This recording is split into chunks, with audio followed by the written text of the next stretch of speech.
Hello everyone. In the last lesson, we talked about two notes sounding simultaneously and forming intervals, which can be either dissonant or consonant. In this lesson, we are going to talk about three notes sounding simultaneously and forming the triad. Let's start by listening to a fragment of Mozart's sonata in A major.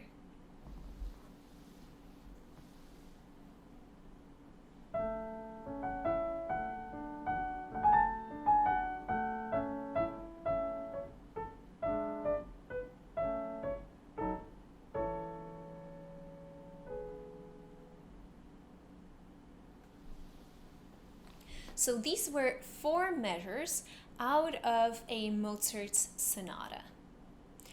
Let's take a look at a reduction of these four measures. What is a reduction? A reduction is a simplification of a given musical structures. What I did in my reduction is I chose the most important tones that Mozart used in order to build his very beautiful four measures. Well, the reduction is nowhere near as beautiful, but it allows us to see what the building blocks, the most essential building blocks of Mozart's four measures are. The purpose of the reduction is to help us concentrate on the chords that occur in a given piece of music. So let's take a look at the chords that occur in Mozart's four measures. You can see that all of these chords are made of only three notes. Moreover, all of these chords are made of specific intervals, either a third and a fifth, or a third and a sixth, or a fourth and a sixth. And I reduced my own reduction even further in order to illustrate to you how these chords are made of these specific intervals and not any other intervals.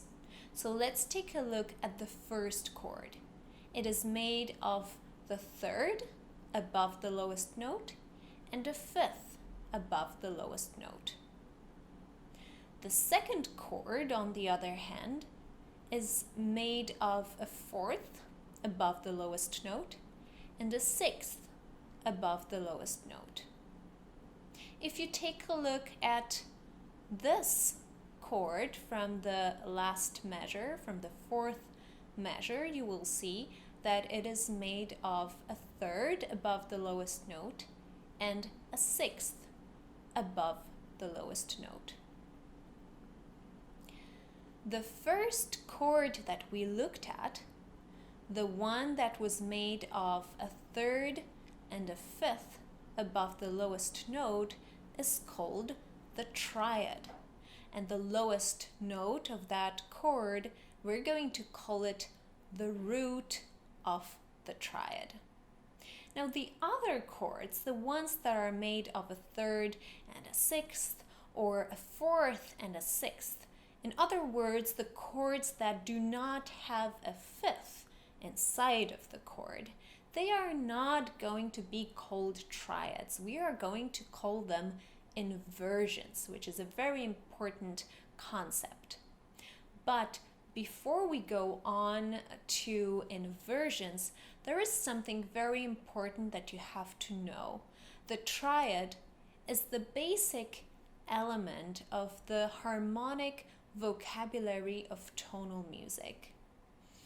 More specifically, if you build a triad on every single degree of any given scale, you will end up having 7 chords, 7 triads. A triad on the first degree, a triad on the second degree, triad on the third degree, and so on up to the 7th degree of the scale. You will end up having these 7 triads. And these 7 triads form the basis of the chordal vocabulary of tonal music. Let's go to a C major scale. We are going to treat every single degree of that C major scale as a root of a new triad. So, as you know, the triad needs to have a third above the root and a fifth above the root. So let's start on the first degree of the scale, which is the C. The third above the C is an E, and the fifth above the C is the G. So I have 3 notes, C, E, and G, that form the triad built on the first degree of the C major scale. Let's do the same on the second degree of the scale, which is the D. The third from D is an F, and a fifth above the D is the A. So I have 3 notes, D, F, and A, which form the triad built on the second degree of the C major scale. And I am going to do the same for every single degree of that scale. And I am going to have 7 triads. But as you can see, even though each and every triad is made of 3 notes and it is made of a third and a fifth, not all of them are actually the same. Let's compare the triads that we built on the first degree and on the second degree of that scale. The first triad is made of a major third and the perfect fifth. So it means that the triad built on the first degree of the C major scale is a major triad, while the triad built on the second degree is made of a minor third and the perfect fifth, which means that this triad on the second degree is a minor triad. What does that mean? This means that depending on which degree of the scale you choose as the root for your triad, you are going to end up with a different quality of a triad. In this major scale, you will have major triads, the ones that were built on the first, the fourth, and the fifth degrees of the scale. You are also going to have minor triads, the ones built on the second, the third, and the sixth degrees.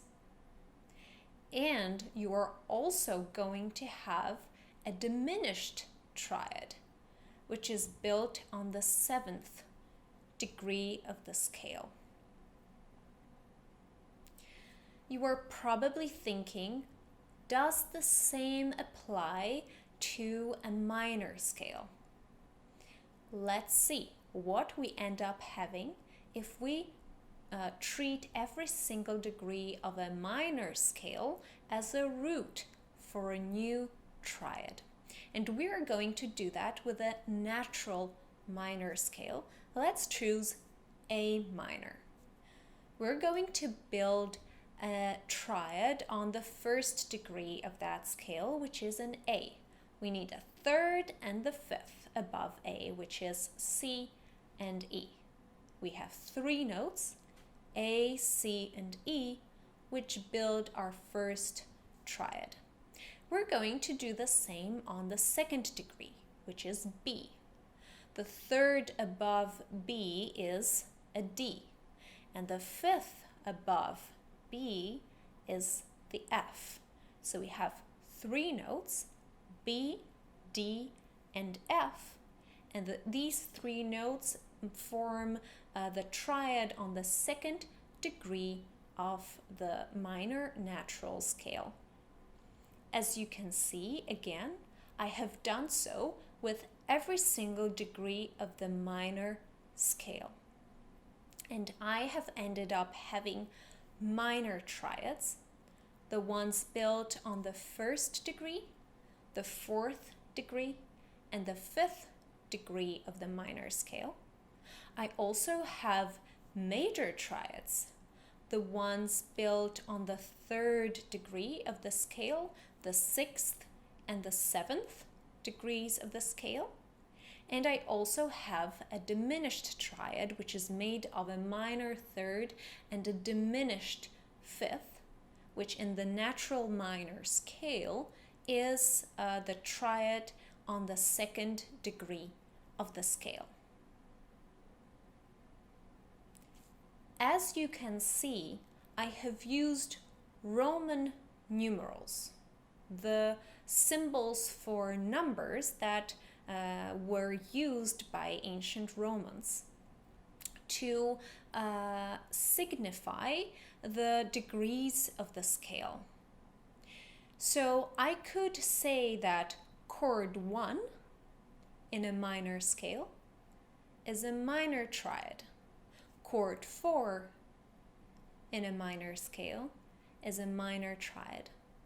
Chord 2 in a minor scale is a diminished triad. And I could also use that in a major scale. Chord 1, chord 4, chord 5 are major triads. Chord 7 is a diminished triad. Chord 6 is a minor triad, and so on. But we were talking about triads in a minor scale. Well, let's try to imagine how these four measures out of Mozart's sonata in A major, how they would have sounded if Mozart had decided to compose that sonata in a minor key and not a major key. So let's try to hear these four measures in A minor instead of A major.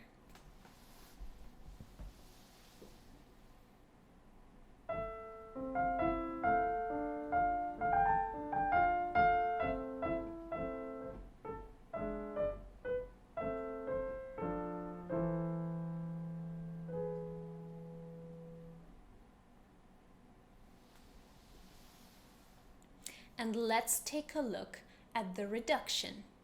Again, we have chords that are made of only 3 notes and that are made of the intervals of the third and the fifth, of the third and the sixth, and of the fourth and the sixth.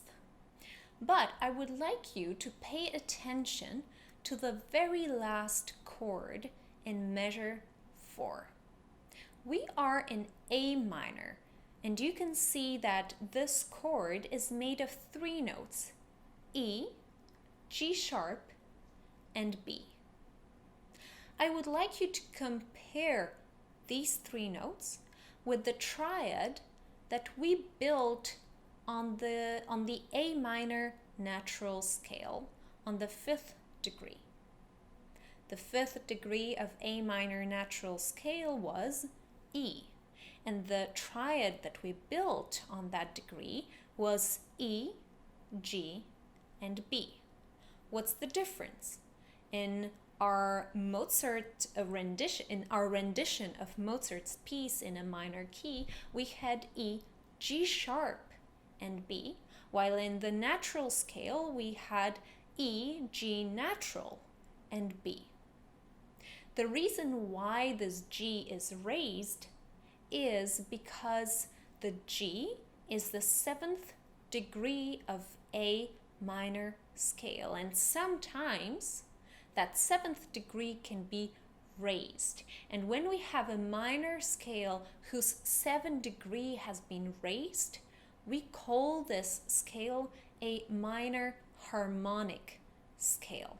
So what that means is that in our rendition of Mozart's original piece in A major, when we changed it into A minor, we used not an A minor natural scale, but we used an A minor harmonic scale. And there is a reason why we did that, and you are going to know that reason and understand it in one of our future lessons very soon, specifically in the lesson on 1 and 5, on chords 1 and 5, on the tonic and the dominant. When you build the triads on every single degree of the scale, these triads looked like snowmen because they were made of a third and of a fifth above the root of the triad. But as you have seen, some of the chords that Mozart used in his 4 measures from his sonata in E major, some of his chords did not look like a snowman, and that is because some of those chords were not made of a third and a fifth, they were made of a third and a sixth, or of a fourth and a sixth. The truth behind which triad looks like a snowman and which triad does not look like a snowman is that there are 3 kinds of triads.